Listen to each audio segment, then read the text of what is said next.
in Los Angeles. This is the final day of groups. We will be having the quarterfinals here as well. They'll be coming up on Monday and Tuesday, but right now it is all about Group A, and it's Gaming Gear as the blue team on your screen up against SKT Telecom T1 as the red team.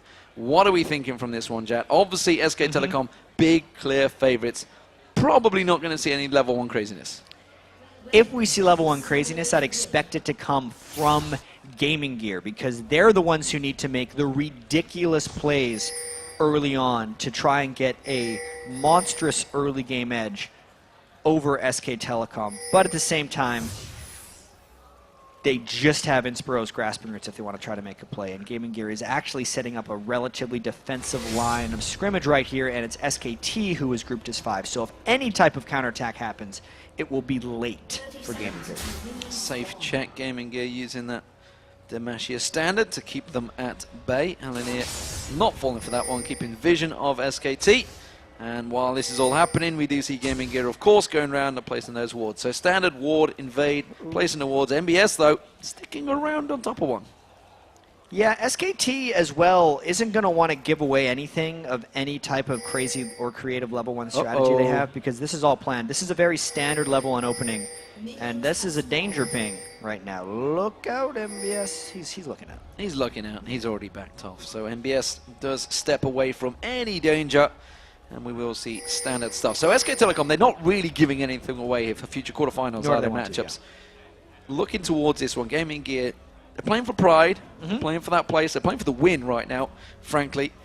And what better win than take the scalp of one of the teams that have qualified for the quarterfinals? That's a powerful win. They're able to take the scalp off them right there. But anyway, SK Telecom would be quite a trophy. You're absolutely right. They were so hyped coming into this. They're still hyped moving through this, because just because they've lost to OMG doesn't mean they're out of this. We know that SK Telecom has the ability to adapt. And, you know, I'm really wondering how the quarterfinals are going to look out for a team like SK Telecom. Just because, and we're going to see in this game particularly how even though they're incredibly mid lane focused, how balanced their attack actually is. Impact is able to play higher damage and almost more technically complex top laners, but it still works within the general context of their team, because Bengi knows how to have such a large influence over the game. Well, we do see the two lanes have managed to switch up. They're going in towards his top lane. Inspiro was locked up briefly there by Mandu, but Inspiro does react. He's going to get locked in. This is going to surely be First Blood. Exhaust was used. He's trying to give it to Piglet. He will give it to Piglet. First Blood SK Telecom. Leona early on aggression right there. Zyra incredibly squishy at level 1. Needs to keep her distance. As soon as that Zenith Blade landed, it was trouble. And now, if they could have gotten the stun, that would have been a kill. Oh, it doesn't manage to land the stun or the slow. MBS burning that flash early on there. Mazarine in this mid lane. He's trying to keep Faker at bay. It's the only lane that is shoving in deep, and he's going to be careful. Bottom lane, we do see Bengi. He's coming around for round 2. Yeah, and that lightning rush for Kennen is back up. It's all about whether or not you can slice and dice in range or get the knock-up from that Aatrox Q. Can he get the Dark Flight coming in? There's also a counter gank coming from Luna. The stun doesn't land again. MBS. Oh, they flash. Oh, they flash for the stun. They get the knock-up. They're going deep on the turret. Remember, he does have a passive, but Bengi, he is going to get that passive popped, and MBS escaped. Yeah, he's a sneaky Kennen right there. He forced the flash out of both, or just Impact, but as well as the Ignite, and then they got the passive out of Bengi, thanks to Luna's Dragon Strike right at the end on Jarvan. I gotta say, it's a decent fight from MBS in that lane against Impact, having to be the recipient of back-to-back ganks. Yordle Ninja's the best ninjas, it seems, in this case. Well, the other ones got banned. The others did get banned out, so he's representing right now. Alinir will be taking a lane tax, is the phrase for what he's doing right there. Although, when MBS isn't there, it's not really a tax, it's just cleaning up free farm. Deadly Brother trying to land that piercing arrow on Piglet, just sidesteps it quite easily. Actually equal in farm between these two, but of course don't forget Piglet did get that first blood, that extra gold, beneficial to SK Telecom. And the first blood hasn't really held its influence over the lane quite yet, because Piglet is waiting to go and buy items. I'd imagine Piglet's going to be doing the Trinity Force rush on Ezreal that we've seen pretty much everybody doing. The added move speed it gives is just too much for these guys to pass up nowadays that the Trinity Force has been added, as well as just the 200% damage on hit proc that Trinity Force provides compared to just the 150% before the Trinity Force buffs. Spyro going out, warding out that tri-bush, making sure that Bengi doesn't sneak up on them this time around. They have a ward in the bottom lane as well. Spyro looking to do something here, but Faker just stepping off, taking away that vision and backing off. Piglet taking the piercing arrow. Deadly Brother keeping pressure down. The bottom lane, we see MBS coming in back on towards Impact. We just saw in the video how much of a Impact makes one as it mistake. were. Make one mistake, you're in all sorts of trouble. MBS so far has burned that flash, had the lightning surge away. He's had 2 lives used already, potentially could be a 3rd one. Impact goes in, goes aggressive and comes out very strongly against MBS there. I can't really say MBS has made that many mistakes early on against Impact, but at the same time, SKT hasn't been a team that shines brightly in the early game. They generally have done poorly to average in their early games, I'd have to say. They've played the early game 3v1 dives substandard as far as the rest of the world goes, but then once they get into the mid game, especially if they're entering it with a laning advantage that they are slowly building over gaming gear, it's going to be pretty painful. That's quite a few question marks. They're worried, and they rightly should be. Where are they going? Alanir's down here, and that's actually baiting them into it because Faker's coming down, Bengi's coming down, MBS is going to lightning surge away. Alanir is going to slide in there. They're going to dive on. They catch both of them, bounce them in the air. Faker now is going to join the party. He's just hiding off in the tri-bush. Yeah, Faker's thinking better of that one because Bengi and Impact weren't able to get enough damage down onto NBS and a Lunar. It means Faker's roam is just a bit of time wasted, and he's got to run back to that mid lane where Mazarin is holding his own. And this top lane is actually pushing quite well from Gaming Gear so far. Deadly Brother and Inspiro criticized as one of the weaker lanes of Gaming Gear, but up against Piglet and Mandu, they're doing their thing so far. Piglet and Mandu, despite the early kill, have not really been able to put a snowball on that lane. I have to really give credit. One of the big things, though, is Bengi and Pumandu have not shopped. I feel they should shop, and then they might be able to make more of an impact. Big chunk of damage coming out from Bengi here. Alanir, that Deadly Brother having to use that barrier. That will be a kill. Piglet's the one that picks that up. Mazarin, meanwhile, getting aggressed on, but you see Faker running all across the map. We do see Alanir getting away just about with low health. Faker's ulti was used on Mazarin, as well as Mazarin's shockwave. A lot of aggression all across the map in every lane. Yeah, even without shopping, Piglet and Mandu just got another kill. So even though it seemed like Deadly Brother and Spyro were holding their own in that lane, that was not the case. Both those kills actually happened before Pumandu hit level 6 on Leona. Bengi does have his passive up if he needs a little help, and MBS, he doesn't need it. He's going to go aggressive on MBS. Lightning Surge will come out. That's going to put a lot of damage down on Bengi. Like you mentioned, he has got it, but Blood Price is on. Barrow comes in. Faker picks up a kill. Stylish right there by Faker. He did not even have his explosive cask, but he gets him with the barrel roll. That's the type of kill that you don't want to give Faker, because Faker didn't even have to work for that one. And now Mazarin has to deal with that extra gold that Faker's picked up. True Shot Barrage rattling past. Mazarin will pick up that blue buff though, but Bengi takes away that red, pretty much making Gaming Gear's jungle his own so far in that bottom area of the map. And you can see now Impact simply farming up between the lanes, making sure he makes every little bit of use of the advantage he's now gained over MBS. Yeah, there's that one mistake almost. NBS running through the red buff, searching for a friend, but the friend was not really a friend, and it cost him his life. And Inspiro, he's going to get locked up. That will be a kill. Who's going to pick it up though? Or is it? May turn this one around. Deadly Brother wants to get him off a kill, and he will. Deadly Brother gets that one. MBS flashes away. Bengi gives chase. Red buff is on him. He should be able to dive and catch on towards MBS. Meanwhile, he's running into Faker. 3-man close on towards him here. Will he escape? Oh, not quite caught by that slow. He may have escaped here, you know. I think he snuck around, ran the full circle around the SKT players, and it almost seemed like everyone on SKT thought someone else was going to finish off the kill. They didn't get the turret or the cannon. Great escape. Great escape indeed. Gaming Gear, of course, with their first kill of the game in that top lane. Deadly Brother did pick that up, but now you see Piglet going very aggressive in a 2v1 situation. True Shot Barrage fired off, not going to find his home. The Mystic Shot will on towards Deadly Brother, though. He's going to have to back out of that. Yeah, Trinity Force being rushed on Piglet as well. You can see he's already hitting for a nice little bit of damage with the early Sheen. I have the feeling if that True Shot Barrage would have landed on a Deadly Brother, it would have been a kill. So well done by Deadly Brother to get that sidestep in and prevent another death to Piglet in lane. But let's look at this bottom lane. MBS, 36 CS. Impact, 81. This is a bit of a problem, and there goes the tower. Yep. Top laners in the bottom lane. Big difference. Impact, Renekton, lane dominance. it's actually something that coming in I wasn't too sure of, because there were a few teams that really favored Renekton, even though he had been mostly non-existent from the European and the North American games for the most part. He had died out. Whereas China, when I was watching their regionals, Royal and OMG were competing for first pick Renekton many times. They were banning him out as well.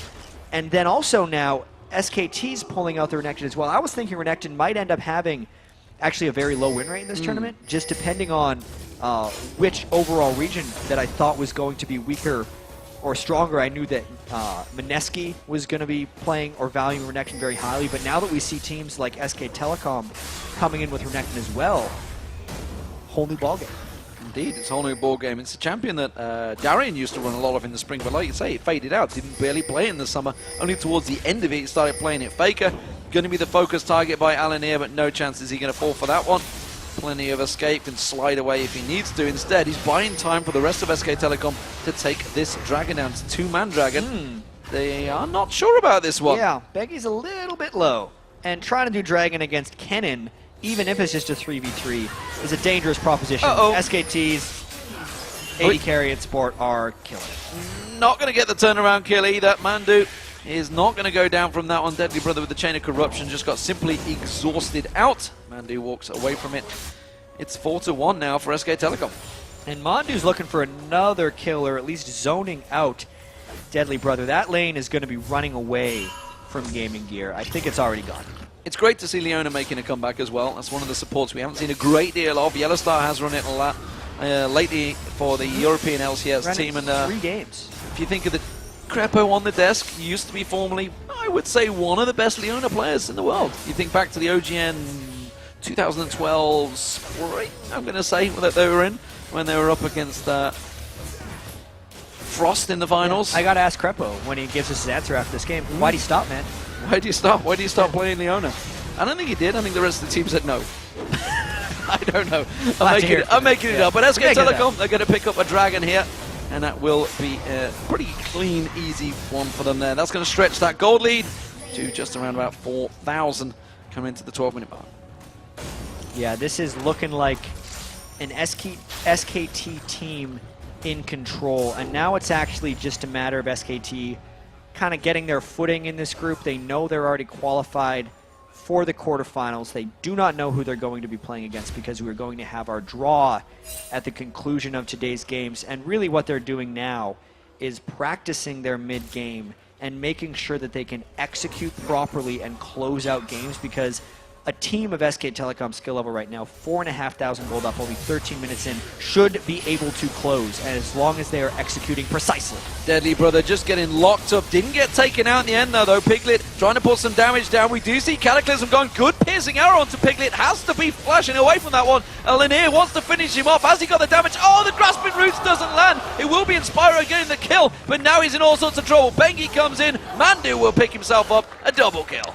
Mandu was tired of feeding all the kills to Piglet, so he decided to take 2 of his own, even when Bengi was up there for the counter kill. And even though that worked out for SKT, you can see what teams try and do against Leona, and why some teams do shy away from her, is because as a melee support, and the fact that when she lands her Zenith Blade, it sucks her in, she is incredibly committed every time they go in on a fight, and is vulnerable to counter ganks. That's what a Lunar is continually trying to do to that lane. And here comes Faker. Oh, he's going to try and catch on Mazzarini. Not going to happen. And Faker with that barrel just forces him away. There is a problem, though, because it's a 14-minute Trinity Force. Yeah, that's a pretty big problem. I've seen 13-minute Trinity Forces. Yep. Those are slightly larger problems. But the Vamp Scepter as well, I think, puts him over the top. 3-1 and 2 on Piglet. Both buffs were just stolen from Gaming Gear, which generally shows a total lack of control in the jungle. There's still not all 3 turrets down. I really do have to credit, thus far in the game, Mazzarin on Gaming Gear, holding his own entirely against Faker. He's the only person on Gaming Gear who hasn't lost his turret. Faker picked up an easy kill in the jungle that was effectively gifted, and Mazzarin hasn't let it affect him. 6 up on farm, and now it's really just the rest of the map collapsing in around it that's going to end up costing Gaming Gear that mid-turret. Check out Bengi. He's actually just gone back and got that Bilgewater Cutlass, but he actually went for the Boots of Mobility. This is something we used to see back in the spring a lot from junglers. Yeah, the Boots of Mobility double Thorn's Blade before the Spirit Stone. We actually saw Aranea doing it on his Aatrox very recently over at Gamescom, and it's basically about forcing as many fights as possible, because as a heavily ganking jungler, especially if you have farm-centric mid laners, you're only about transferring your power to your laners as much as possible, and you're not caring about yourself. That's the way Bengi plays. I think the Chinese junglers go even a little farther towards that spectrum. I know sometimes Lovelin with the Moby Bear yesterday didn't even go to lanes. Didn't even go to the jungle. He was a laner, essentially. And Bengi is a little bit more towards the farm, but without the Spirit Stone, it means he's definitely looking to kill. BS down this bottom lane. He's got to be careful they don't dive him. They were diving him at level 4, so I don't think they're going to be worrying about it too much at level 11 here. Impact's just keeping him in tow. Interesting first item from MBS, though. Went for that needlessly large rod after double Dorans. Well, he had pretty much already abandoned any hope of winning that lane, so he's not actually staying close to Impact. Otherwise, you'd think he'd go for a Seeker's Arm Guard earlier on, so he'd have some armor. But because he does not, he's just hoping he gets in a team fight, has that extra ability power, has slightly better farming with his long-range Q because he does more damage thanks to Needlessly Large Rod, and he's basically just trying to catch up by skipping items. Trying to skip items. We'll see whether that works out, because SK Telecom are going to take down the third outer turret. That is systematic destruction of everything around the outside. 16 minutes gone. Actually, fairly slow in terms of Korean teams taking down those 3 outer turrets. So Gaming Gear grouping up in this mid lane. Piercing Arrow does manage to find its target on towards Piglet. I think he was just simply clearing out the waves. The bottom lane seems to be the next focus, though. Impact hiding in the bush. It's a big crocodile in a small bush. They're going to dive in. It's going to be Alan here that does manage to get locked up. Bengi taking the tower damage, so we do see the Cataclysm coming out, but simply done. That is just locking his own team up. Not going to work out too well. Impact is going to try and get away from this one. There's a shockwave coming in. The damage, is it going to be there? Mazarine will pick it up. Now they're going towards Bengi. Faker also being pushed, punished here, trying to clone Ross out that barrel. Deadly Brother felt the full force of that, but while it all happens, Piglet takes the mid inner turret. Hey, at least Impact was trying to laugh in the face of Gaming Gear right there, and they killed them for it. So Mazarine got the revenge, landed the shockwave, and picked one back up. And as we expected, this is a very controlled game more than anything else from SK Telecom. They're not trying to pull off any fancy rotations. They are playing as standard as possible because they know that all of their potential quarterfinals opponents are watching them right now, and they do not want to give away any vital piece of strategy.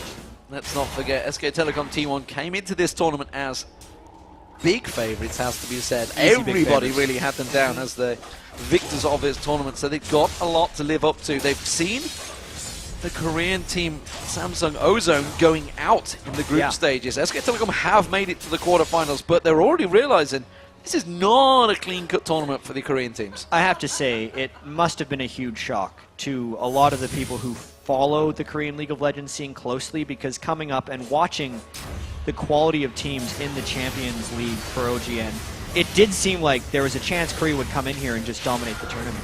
And that has not been the case whatsoever. Ozone going out was a complete shock. Even SK Telecom dropping a map to OMG early on means it's a totally open playing field right now. We'll effectively have 2 Korean teams in the quarterfinals, 2 European teams, 1 North American team, 1 team from Southeast Asia. You know, there's a lot of balance and anyone's game.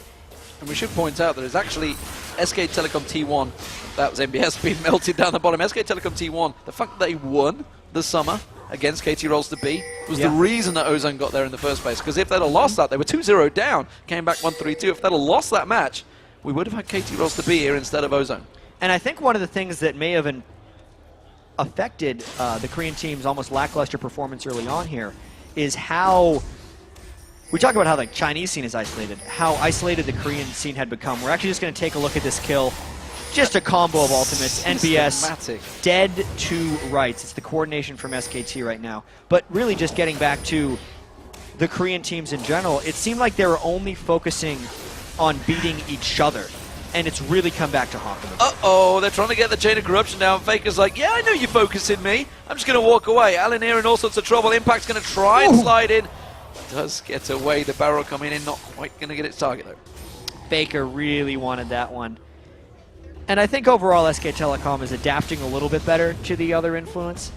but just the fact that they had so much struggle against the 3v1 tower dives of OMG and even the 3v1 tower dives of TSM goes to show that they weren't necessarily invincible. No one's bulletproof. The quality of teams throughout the world now for League of Legends is really quite high because we have fairly developed scenes throughout. I mean, just the sheer amount of competitive games that the European teams played this year against each other means they're strong. This is going to keep happening. Yes, just dead. I mean, he wanted to just simply get a ward down. You could see it.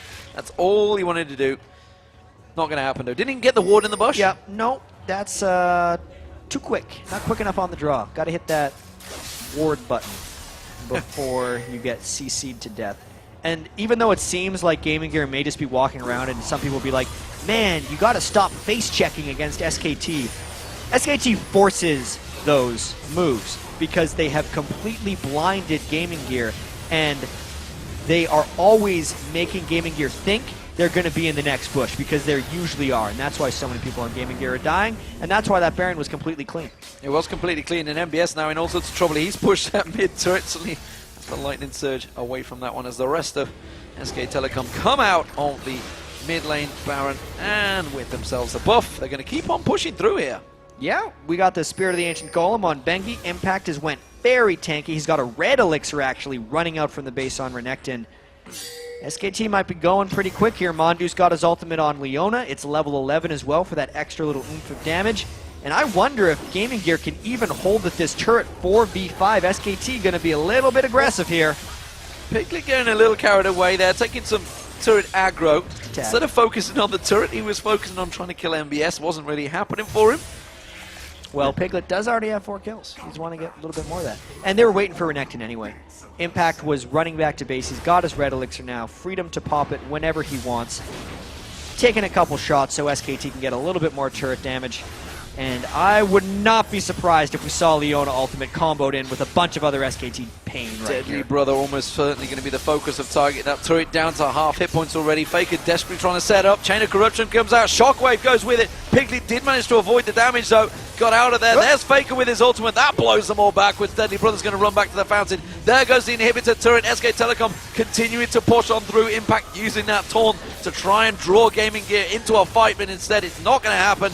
It's going to be a clean exit for SK Telecom. Methodical play there by SKT, even though Mazarin tried to repel them with the shockwave. And SKT didn't actually land any clean engages. The fact that the Varus ultimate was on all of SKT as they were thinking about a dive actually stopped them from all-in committing, but it did not stop them from putting damage down on the turret. And because there is still 2 minutes left on this Baron buff, the health regen that Baron buff adds is healing them up to full and allowing them to make yet another push. SK Telecom seemingly with places to go and people to meet because they are not done here. They're pushing straight through, taking inhibitor turret down. They're going to see Impact going in. Inspiro's going to get locked up. They're going to see Slicing Maelstrom come and go very quickly from MBS there. Of course, I mentioned he hadn't really got a great deal of armor on him, only got that Seeker's Arm Guards. That's going to be another inhibitor going down for SK Telecom. And that goes to show the Impact shutdown that happened to NBS. With all the ganks that Bengi helped him with, having no Zanya's Hourglass on Cannon at 23 minutes means you do not have an influence over the game. You come and go with that Slicing Maelstrom. He couldn't even get a stun out because he died so quickly. And SKT is hanging around. They want to finish this game off. You can see the Nexus turrets are the target. Super minions coming up that mid lane. They're already here. We do see Alinir going in. He's trying to slop in. There's going to be this Sunlight Fire knock-up. They're going to lock in there. Alinir is going to be the focus. Cataclysm comes out. Shockwave tries to land. Does get Bengi's passive, but that's all they're going to get. No! MBS does finally get the kill on him, but that's one Nexus turret down. SK Telecom, they're backing out. SK Telecom still gets what they want, but I feel like Gaming Gear getting the kill on Bengi's got to feel pretty good too as well. There's only one person left on SKT that hasn't died. I feel like that is the next person in the crosshairs of Gaming Gear's assassination squad right now. You know they want to get that kill on Faker. You have to kill Faker. I think everybody on the North American solo queue has been trying to get the barcode killer.